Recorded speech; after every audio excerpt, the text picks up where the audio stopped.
नारायण नारायण। प्रिय भक्तों, मेरे YouTube चैनल हिंदू भक्ति में आपका स्वागत है। आज का पावन दिन है 4 सितंबर 2025 गुरुवार। शास्त्रों में वर्णित है कि गुरुवार का व्रत श्रद्धा और भक्ति भाव से करने पर संतान सुख, विवाह में सफलता, आयु, धन धान्य और सौभाग्य का वरदान मिलता है। इस दिन पीले वस्त्र धारण करना, चने की दाल, पीले पुष्प और हल्दी से बना प्रसाद अर्पित करना विशेष रूप से शुभ और मंगलकारी माना जाता है। तो आइए भक्तिभाव से हम सब मिलकर इस पावन व्रत कथा का श्रवण करें। बोलिए बृहस्पति देव की जय। प्राचीन समय की बात है। भारतवर्ष में एक राजा राज्य करता था। वह बड़ा प्रतापी और दानी था। वह नित्य गरीबों और ब्राह्मणों की सेवा सहायता करता था। वह प्रतिदिन मंदिर में भगवान दर्शन करने जाता था, लेकिन ये बात उसकी रानी को अच्छी नहीं लगती थी। वह न ही पूजन करती थी और न ही दान करने में उसका मन लगता था। एक दिन राजा शिकार खेलने वन को गए हुए थे तो रानी और दासी महल में अकेली थी। उसी समय बृहस्पतिदेव साधु भेष में राजा के महल में भिक्षा के लिए गए और भिक्षा मांगी तो रानी ने भिक्षा देने से मन कर दिया। रानी ने कहा कि हे साधु महाराज, मैं तो दान पुण्य से तंग आ गई हूँ। इस कार्य के लिए मेरे पतिदेव ही बहुत है। अब आप ऐसी कृपा करें कि सारा धन नष्ट हो जाए तथा मैं आराम से रह सकूं। साधु ने कहा, देवी तुम तो बड़ी अजीब हो। धन और संतान से कौन दुखी होता है? इसकी तो सभी कामना करते हैं। पापी भी पुत्र और धन की इच्छा करते हैं।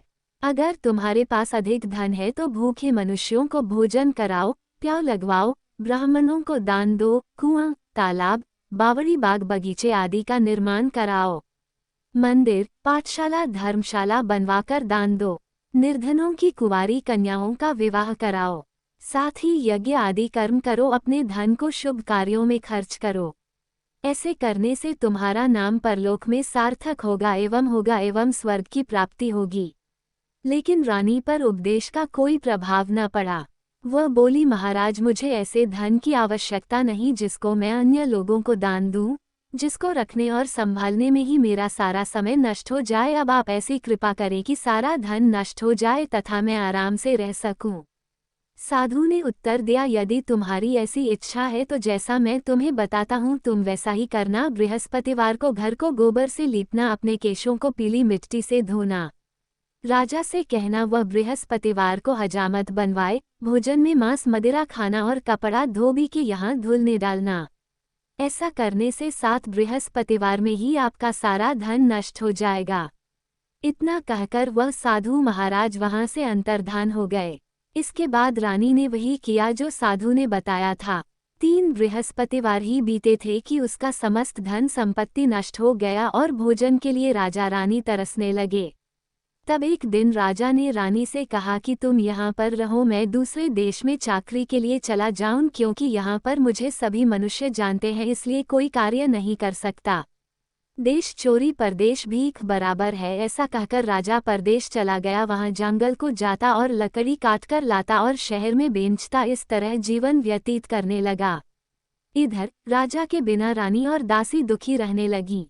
किसी दिन भोजन मिलता और किसी दिन जल पीकर ही रह जाती।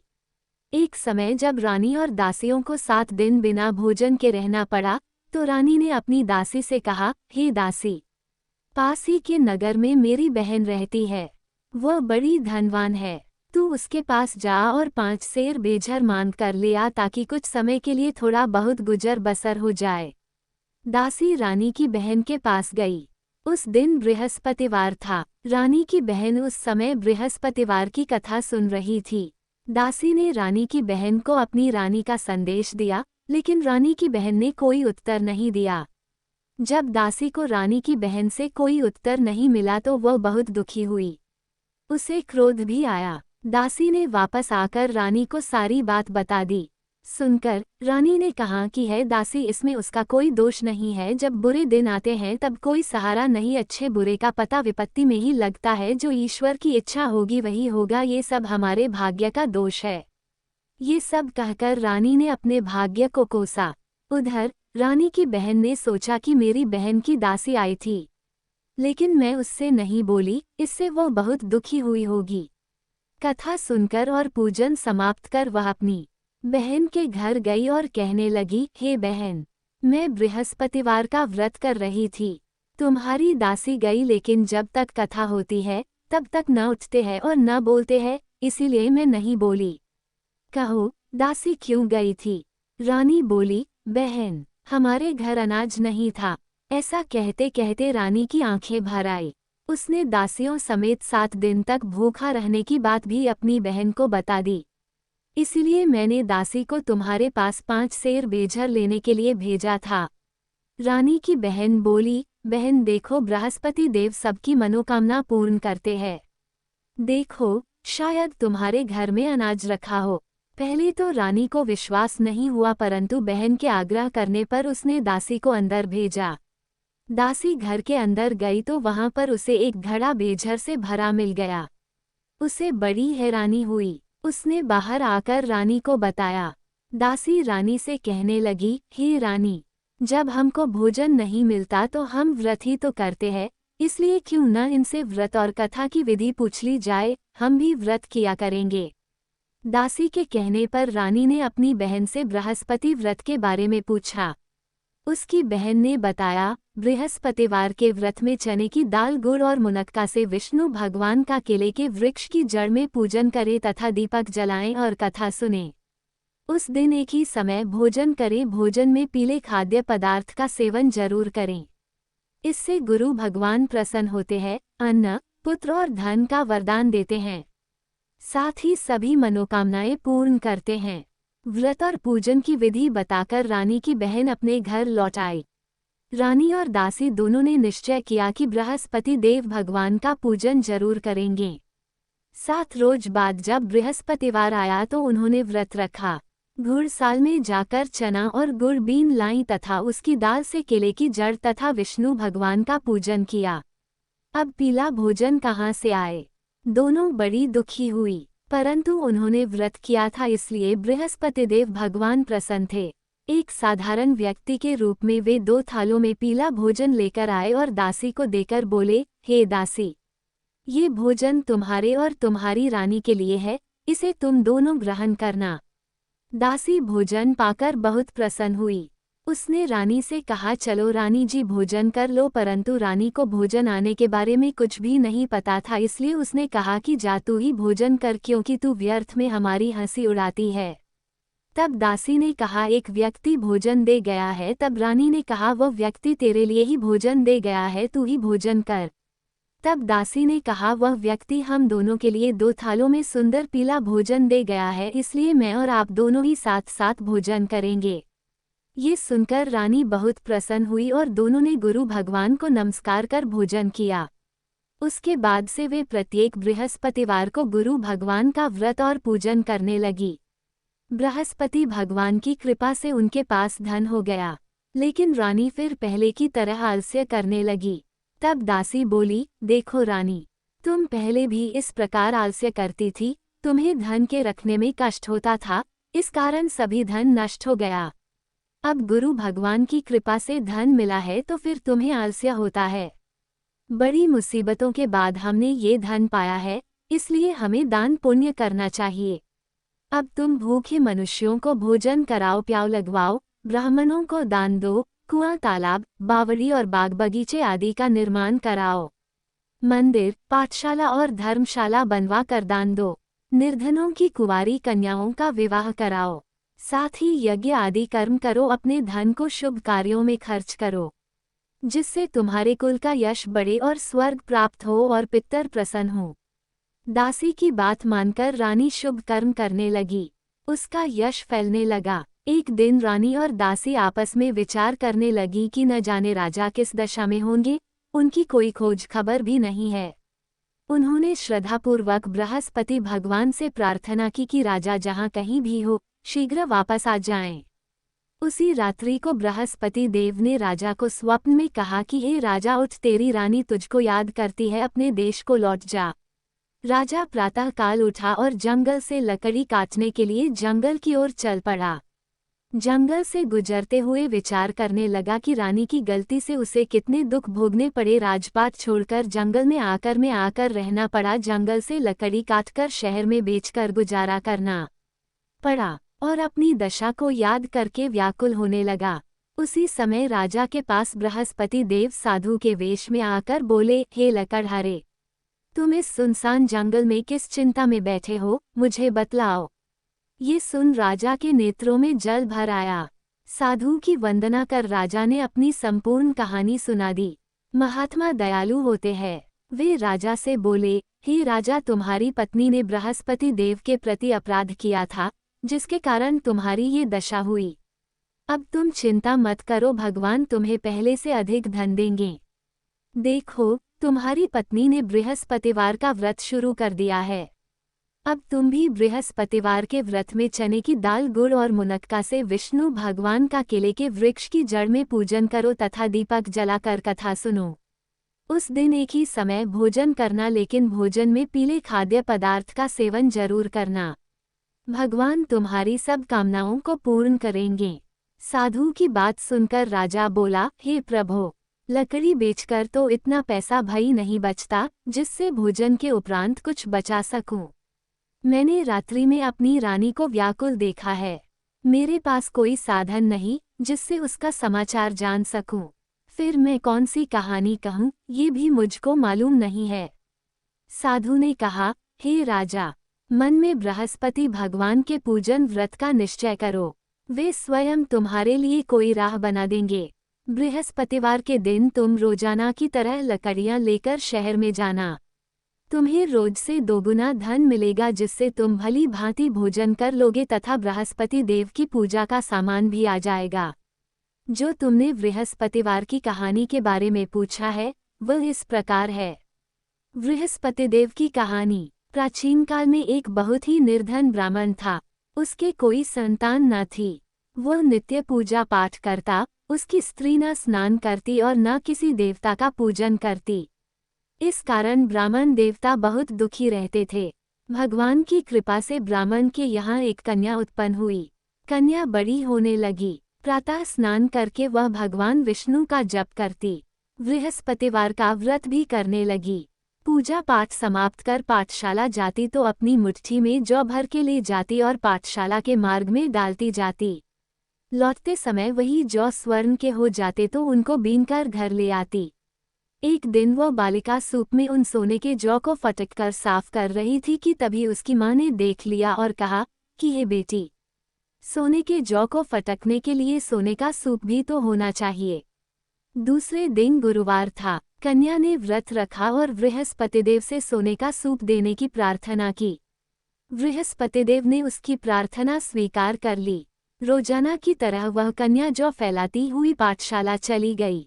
पाठशाला से लौटकर जब वह जौ बीन रही थी तो बृहस्पतिदेव की कृपा से उसे सोने का सूप मिला। उसे वह घर ले आए और उससे जौ साफ करने लगी, परंतु उसकी माँ का वही ढंग रहा। एक दिन की बात है। कन्या सोने के सूप में जब जौ साफ कर रही थी, उस समय उस नगर का राजकुमार वहां से निकला। कन्या के रूप और कार्य को देखकर वह उस पर मोहित हो गया। राजमहल आकर वह भोजन तथा जल त्याग कर उदास होकर लेट गया। राजा को जब राजकुमार दघारा अन्न जल त्यागने का समाचार ज्ञात हुआ तो अपने मंत्रियों के साथ वह अपने पुत्र के पास गया और कारण पूछा। राजकुमार ने राजा को उस लड़की के घर का पता भी बता दिया। मंत्री उस लड़की के घर गया। मंत्री ने ब्राह्मण के समक्ष राजा की ओर से निवेदन किया। कुछ ही दिन बाद ब्राह्मण की कन्या का विवाह राजकुमार के साथ संपन्न हो गया।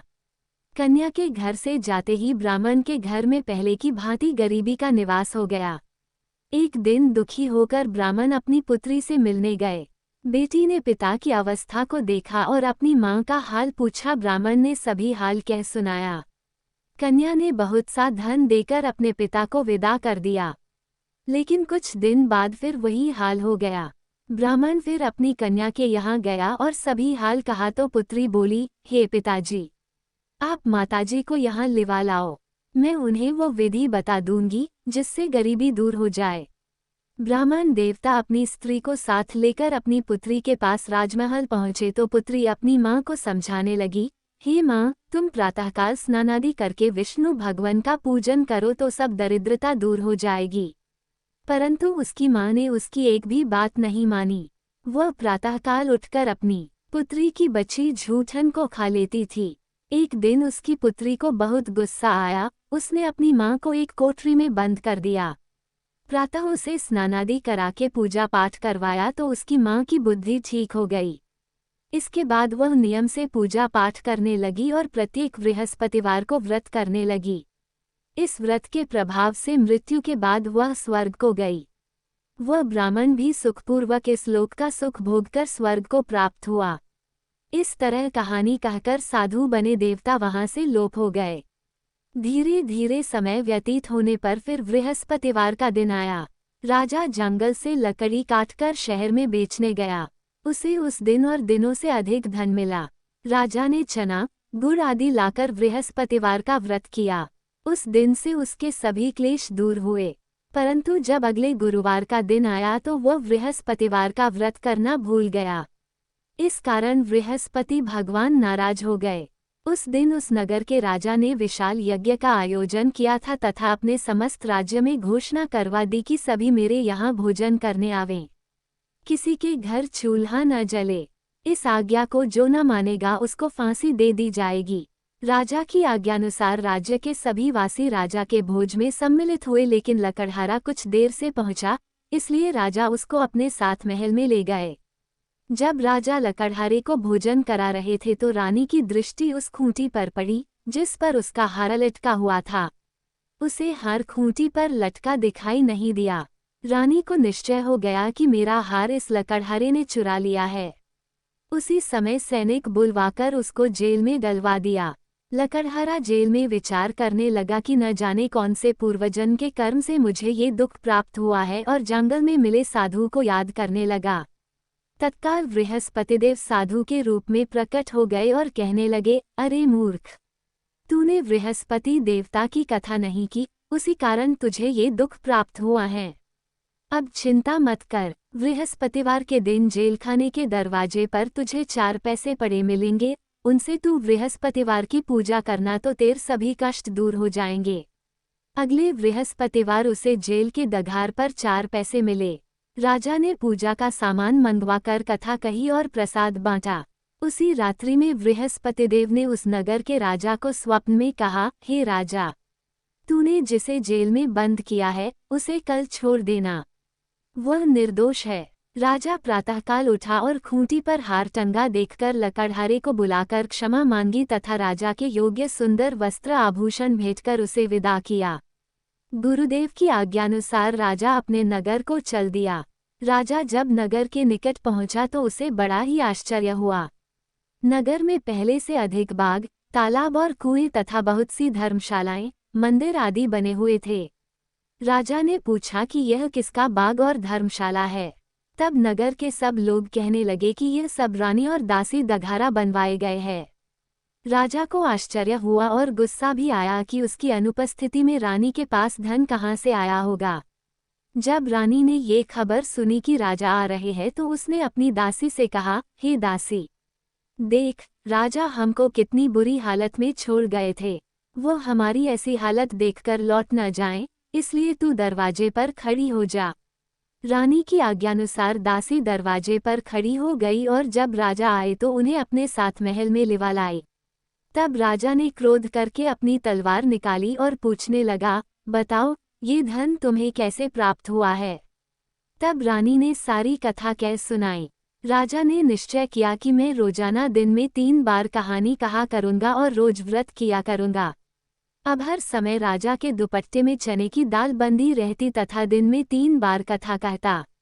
एक रोज राजा ने विचार किया कि चलो अपनी बहन के यहाँ हो आऊं। इस तरह का निश्चय कर राजा घोड़े पर सवार हो अपनी बहन के यहाँ चल दिया। मार्ग में उसने देखा कि कुछ आदमी एक मुर्दे को लिए जा रहे हैं। उन्हें रोककर राजा कहने लगा, अरे भाइयों, मेरी बृहस्पतिवार की कथा सुन लो। वे बोले, लो, हमारा तो आदमी मर गया है, इसको अपनी कथा की पड़ी है। परंतु कुछ आदमी बोले, अच्छा कहो, हम तुम्हारी कथा भी सुनेंगे। राजा ने दाल निकाली और कथा कहनी शुरू कर दी। जब कथा आधी हुई तो मुर्दा हिलने लगा और जब कथा समाप्त हुई तो राम राम करके वह मुर्दा खड़ा हो गया। राजा आगे बढ़ा, उसे चलते चलते शाम हो गई।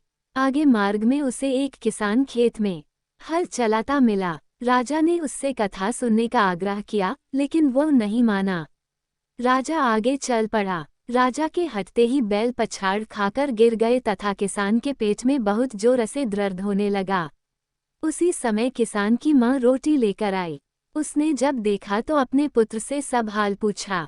बेटे ने सभी हाल बता दिया।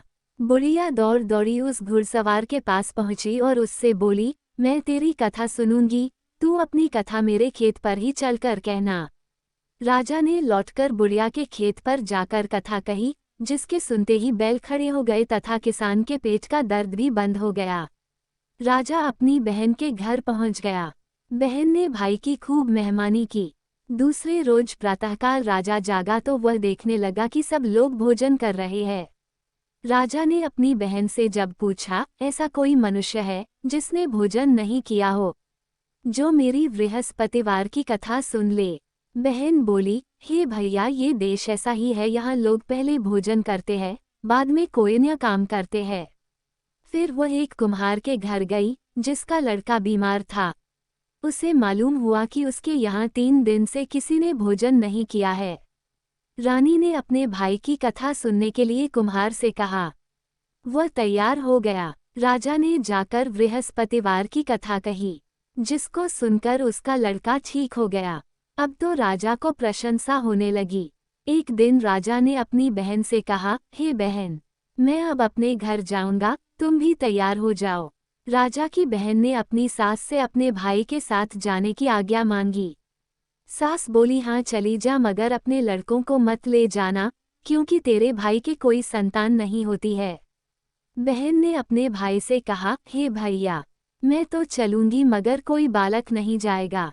अपनी बहन को भी छोड़कर दुखी मन से राजा अपने नगर को लौट आया। राजा ने अपनी रानी से सारी कथा बताई और बिना भोजन किए वह शैया पर लेट गया। रानी बोली, हे प्रभु, बृहस्पतिदेव ने हमें सब कुछ दिया है, वे हमें संतान अवश्य देंगे। उसी रात बृहस्पतिदेव ने राजा को स्वप्न में कहा, हे राजा, उठ, सभी सोच त्याग दे, तेरी रानी गर्भवती है। राजा को ये जानकर बड़ी खुशी हुई। 9वें महीने रानी के गर्भ से एक सुंदर पुत्र पैदा हुआ। तब राजा बोला, हे रानी, स्त्री बिना भोजन के रह सकती है, परंतु बिना कहे नहीं रह सकती। जब मेरी बहन आए तो तुम उससे कुछ मत कहना। रानी ने हाँ कर दी। जब राजा की बहन ने ये शुभ समाचार सुना तो वह बहुत खुश हुई तथा बधाई लेकर अपने भाई के यहाँ आई। रानी ने तब उसे आने का उलाहना दिया। जब भाई अपने साथ ला रहे थे तब टाल गई। उनके साथ न आए और आज अपने आप ही भागी भागी बिना बुलाया आ गई। तो राजा की बहन बोली, भाई, मैं इस प्रकार न कहती तो तुम्हारे घर औलाद कैसे होती। बृहस्पतिदेव सभी कामनाएं पूर्ण करते हैं। जो सद्भावनापूर्वक बृहस्पतिवार का व्रत करता है एवं कथा पढ़ता है अथवा सुनता है और दूसरों को सुनाता है, बृहस्पतिदेव उसकी सभी मनोकामनाएं पूर्ण करते हैं, उनकी सदैव रक्षा करते हैं।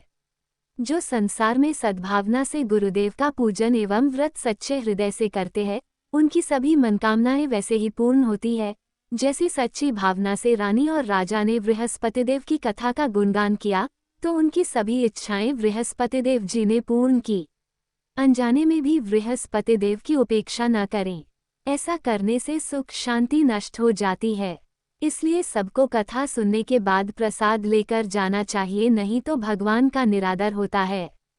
यदि आपको यह वीडियो पसंद आया हो तो इसे लाइक करें, अपने प्रियजनों के साथ शेयर करें और चैनल को सब्सक्राइब करना न भूलें। धार्मिक कथाएं, व्रत विधि और भक्ति से जुड़ी विशेष जानकारियों के लिए जुड़े रहिए हिंदू भक्ति चैनल के साथ। हम आपके लिए हमेशा नई नई रोचक और प्रेरणादायी भक्ति कथाएं लेकर आते रहेंगे।